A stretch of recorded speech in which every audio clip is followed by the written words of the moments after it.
Eu fui incumbida de trazer um recadinho, e eu vou trazer esse recadinho daqui mesmo, porque eu sou tímida.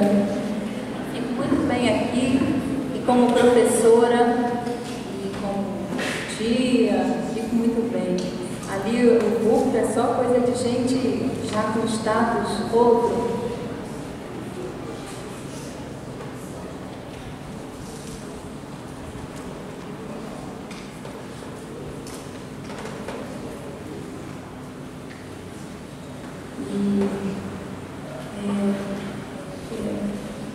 É algo maravilhoso, né? Compartilhar a palavra de Deus. E a gente compartilha a palavra de Deus. Alguém pergunta, no projeto de vocês são uma igreja, e vocês pregam, vocês oram.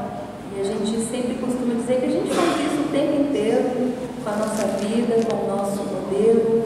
E que seja assim a sua vida em todo lugar que você, na escola, no seu trabalho, em todo lugar, você fique pregando na sua vida. É assim que a gente faz lá no nosso projeto, né? Às vezes a gente ora assim, às vezes a gente chora junto, a gente tem feito essas coisas, fazemos sim, mas a presença de Deus na nossa vida é algo todo tempo. Isso não nos desumaniza, isso não muda o nosso jeito, e a gente está sempre fazendo, porque nós somos agentes ativos. E aonde quer que a gente esteja, em tudo que a gente esteja fazendo, diz a palavra de Deus, quer comais, bebais, façais qualquer coisa, faz tudo para a glória de Deus. E se for possível, né, se tiver oportunidade, fala algumas palavras. Nós vamos orar mais uma vez, agradecendo ao Senhor por esse privilégio da sua presença tão maravilhosa e da sua palavra, que é alimento e direção da nossa vida. Vamos orar. Senhor, te louvamos porque a tua presença é real, é viva na nossa vida, e o Senhor é uma pessoa que a gente se relaciona todos os dias. Muito obrigada por isso, porque nós temos essa oportunidade de viver contigo. O Senhor anda conosco, nós andamos contigo, e a gente deseja tanto se parecer com o Senhor. É verdade que nós somos limitados, muito imperfeitos, o Senhor sabe, mas nós desejamos muito seguir o teu modelo, o teu exemplo, e te pedimos nessa manhã a unção do teu Espírito que está sobre as nossas vidas, e que seja avivada mais uma vez nesse momento em que nós vamos compartilhar algo da parte do Senhor, como temos feito em tudo que nós fazemos com a música nesse momento, e que o Senhor possa receber nessa manhã toda a adoração, toda a gratidão do nosso coração pelo que o Senhor fez na nossa vida, toda a nossa alegria, porque até aqui, Ebenezer, tem nos ajudado o Senhor, porque, como já dissemos, a tua fidelidade tem sido algo tão maravilhoso, e que nós não temos palavras para expressar a nossa gratidão, porque sentimos o teu abraço, sentimos a tua proteção, sentimos a tua provisão, sentimos o teu cuidado em todas as coisas. E neste momento aqui na tua igreja, a tua presença é viva, é real, e eu te louvo por isso, por essa manhã, te louvo por essa igreja colocada aqui neste lugar. Sei que o Senhor tem feito uma obra linda, maravilhosa, grandiosa, que possa o Senhor continuar dando graça, dando vigor a esses irmãos, para que mais os outros, quantos o Senhor já escolheu, possam vir, ó Deus, por instrumentalidade da vida dos nossos irmãos, assim como nós também lá na providência, meu Senhor, que o Senhor tem nos dado graça de viver ali. Obrigada, Jesus. Continua colocando nas nossas mãos quem o Senhor deseja e nos ajudando nesses desafios que temos enfrentado. Nessa manhã nós queremos te oferecer esse culto, o culto da gratidão pela tua provisão. Sabemos que o Senhor nunca falhou e nunca falhará. Em nome de Jesus. Amém.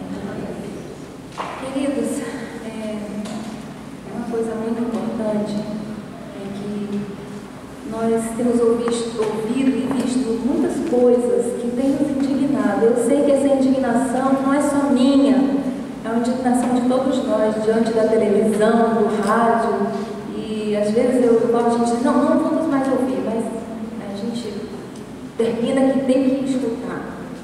E a minha pergunta nessa manhã, e eu faço isso para mim mesma, qual é a nossa posição, né?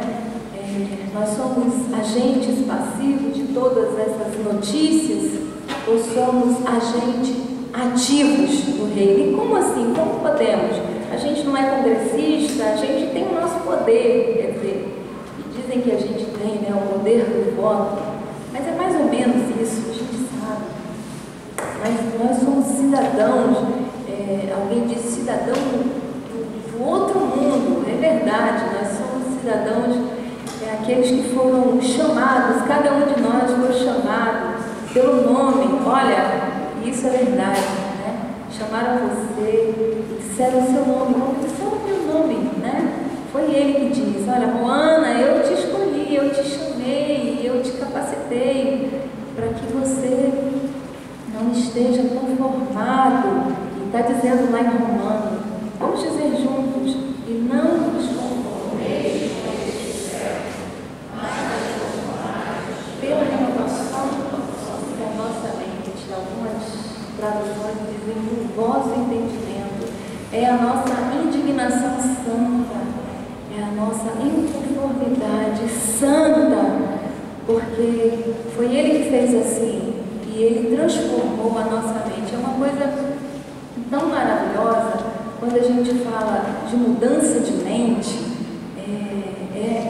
é a mudança genuína, é a mudança do comportamento. Tem algumas coisas que mudam ao nosso redor, e é interessante, lá na nossa região, né, meninos, a gente está passando por uma transformação gigantesca. Toda hora a gente tem que mudar o trânsito, né? A gente era mão, agora não é mão, e a nossa região está passando por uma transformação incrível. Agora, como isso não se reflete no comportamento de algumas pessoas, né? Como algumas pessoas continuam sendo as mesmas, o lugar está bacana, está bonito, está pintado, estamos cheio de pontes, cheio de coisas incríveis, mas se a mente não muda, o comportamento não muda. Então, como nós não somos pessoas que fomos, né, adestrados, até fomos, mas na verdade recebemos essa libertação maravilhosa, e isso mudou a nossa mente, e isso nos traz uma situação diferente diante das coisas. É verdade, a gente fica na frente da televisão, mas aí é o que a gente se pergunta, e eu que me pergunto hoje, qual é a nossa posição? A gente vai continuar reclamando ou a gente vai fazer a vontade de Deus, né? Para que experimenteis qual seja boa, perfeita e agradável a vontade de Deus, né? Então a gente tem duas escolhas: ou a gente continua mesmo achando é isso mesmo, que os corruptos e porque a situação, que o nosso bairro, ou a gente vai partir para o ataque, e foi para isso que Ele nos convocou, né? Então eu me lembro muito, como vamos falar dessa pessoa incrível, que é Neemias, esse irmão nosso incrível, maravilhoso, e ele nos traz uma lição incrível diante daquela situação que os irmãos passavam, e ele ouviu atentamente aquela situação. Isso é uma grande virtude. A gente não está alheio, né? Ele tinha bons ouvidos, ele estava numa outra situação e podia ficar muito bem, copeiro do rei. Eu não sei se esse status era um status muito bom, mas pelo menos ele estava numa situação muito diferente dos seus irmãos. Mas no primeiro momento ele ouviu atentamente aquelas notícias, e aconteceu algo que acontece com todos aqueles que são pessoas transformadas, né? Transformadas, que tem a empatia, que essa situação ela não está alheia a mim. Eu não estou, às vezes, essa situação não é minha, mas é minha, assim, né? Então é aquela pergunta que a gente faz. Eu estava falando dos pataxó, e eles entendiam isso, eles tinham um conceito muito avançado sobre as coisas, sabe? Os filhos da aldeia são filhos de todos nós, eles são responsabilidade nossa. Então, se alguém está passando alguma situação, isso é problema meu, mesmo que não seja da minha obra, mas é da minha tábua, né? Então, voltando a Neemias, em primeiro lugar, ele teve essa empatia, e algo muito que me impressiona muito é que ele lamentou, e a Bíblia diz que ele lamentou muitos dias. E às vezes eu fico pensando, eu estou dizendo isso para mim mesmo, porque eu sou a igreja, nós somos a igreja, você é a igreja, né? O que a gente tem feito? Será que a gente tem chorado? Será que a gente tem lamentado? Ou às vezes a gente lamenta só porque é uma situação que acontece na nossa casa, né? E aí quando eu lembro dos Pataxó, eu fico pensando, que povo moderno, que povo moderno, que povo que entende de sociologia muito mais do que os brancos, né? Entendidos. Uma coisa que é uma atitude de Neemias, que deve ser a nossa atitude diante dessa indignação, é que ele buscou a Deus, ele na sua intimidade com Deus, diante daquele lamento, daquela destruição. No próximo dia a gente pode falar sobre as estratégias, sobre as táticas de Neemias, porque ele realmente é um vencedor, ele me encanta naquilo que ele diz, em toda a história. Mas a primeira coisa que ele coloca para a gente é a intimidade com Deus. Ele orou muito antes de tomar alguma atitude, né? Ele foi, buscou a Deus e depois ele resolveu partir para o ataque. Ele resolveu agir e a gente sabe do desfecho da história, demorou, teve muitos percalços, mas é assim a nossa vida. Mas nós não podemos, Igreja de Jesus Cristo, nós que fomos chamados, cada um pelo nome, e que tivemos a nossa mente renovada e transformada, e todo dia somos renovados, estarmos apáticos diante das coisas que acontecem na nossa aldeia.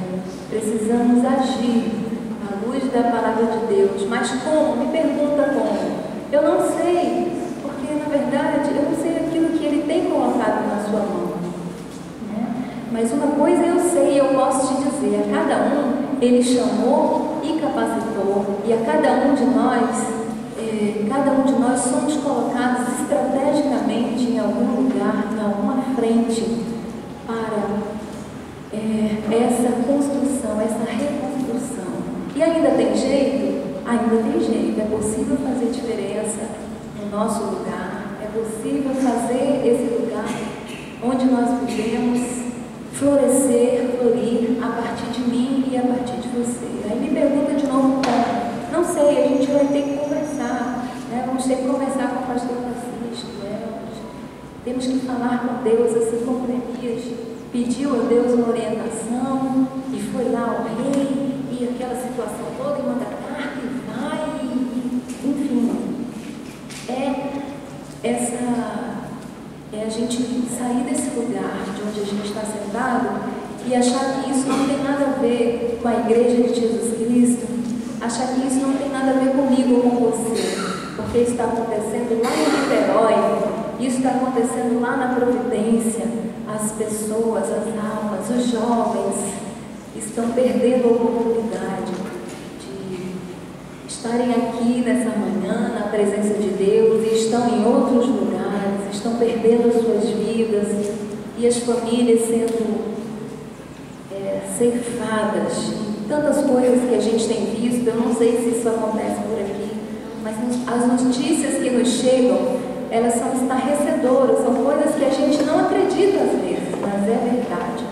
E o Senhor Jesus está nos perguntando essa manhã sobre essa missão que Ele colocou em cada um de nós.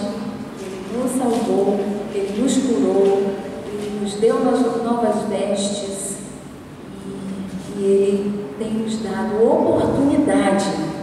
E se você ainda não recebeu sua oportunidade é hoje de fazer jus ao sacrifício de Cristo, e por isso que a gente vai tocar o de cruz. Hoje não é dia de ceia, mas hoje é o dia do Senhor.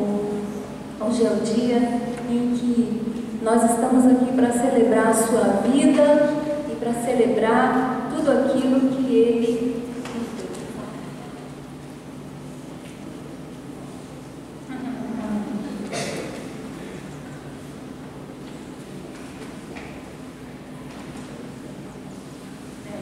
As mães entendem essas coisas, né? Mas isso não nos desumaniza. A gente está na presença de Deus e as crianças são assim. E isso é maravilhoso. Meus irmãos, nós temos a incumbência de espalhar as boas notícias, a esperança. Jesus ainda não voltou, Ele está muito próximo e Ele está contando conosco. Ele está contando contigo, jovem, na faculdade, você, menino, lá no 5º ano também, não faz mal, no 3º ano, todos nós que já somos grandes no nosso trabalho. Ele ainda não voltou e Ele precisa completar a sua missão na vida daqueles que Ele escolheu. E, por último, a gente queria contar para vocês um pouco sobre a providência. Na verdade, eu gosto tanto de falar. Eu queria contar a história de uma mãe, mas eu vou falar isso outro dia. Eu não me sinto à vontade para falar sobre a história da mãe do Roberto. Eu só peço que vocês orem pela mãe do Roberto, porque ontem nós recebemos a notícia, isso estava aqui no meu esboço, mas a gente não vai falar da mãe do Roberto hoje. A gente vai contar esse testemunho no próximo dia e só reiterar que, assim, a gente tem muita alegria de ser instrumento de Deus, né? E a maior alegria é você estar no centro da vontade de Deus, fazendo aquilo que Deus quer que você faça. E que nessa manhã o Espírito de Deus que nos incomodou e que me incomodou nesse momento para não falar da história da mãe do Roberto, ele também possa te incomodar para você contar novas histórias de pessoas que você conhece ao seu redor, que mudaram, que se acertaram com Deus, que tiveram uma nova oportunidade, que nasceram de novo e que também fizeram novos discípulos, porque a nossa vida com Deus é uma coisa impressionante. Ontem a gente começou, amanhã a gente é professor também, ontem a gente era monitor, né, Sandra? E hoje a gente vai mudando essa história, a gente vai contando novas histórias, né? Que o Senhor possa fazer de você esse instrumento para que outras histórias possam ser contadas, que pessoas possam progredir, pessoas possam vencer, pessoas possam avançar. E eu estou falando pessoas, mas como a gente está falando de criança, então a gente vai falar sobre as crianças, né? Que cada um de nós possamos seguir nessa manhã o modelo dos Pataxó, que é responsabilidade nossa, de toda essa igreja, que essa igreja possa ver São Gonçalo e os jovens e as crianças numa nova perspectiva de vida, em nome de Jesus. Vocês dizem amém? Amém. E que daqui possam jovens, que a gente possa ter jovens prodígios. Os meninos estavam fazendo isso, eles brincam muito e eles falam isso, mas eu fico muito feliz que eles falam sobre isso, e o Rodrigo falava sobre isso, que nasceu no Engenho de Dentro, nasceu na Mangueira, um jovem prodígio. Ele está falando dele, mas é mesmo essa autoestima que Deus nos dá. Sim, jovem prodígio. E a Juliane também estava falando, lá na Mangueira nasceu uma menina que vai tocar para o mundo. E a gente fala nesse sentido de mundo que não tem fim, é na igreja hoje, aqui, amanhã no teatro municipal, em nome de Jesus. Amém, meus irmãos?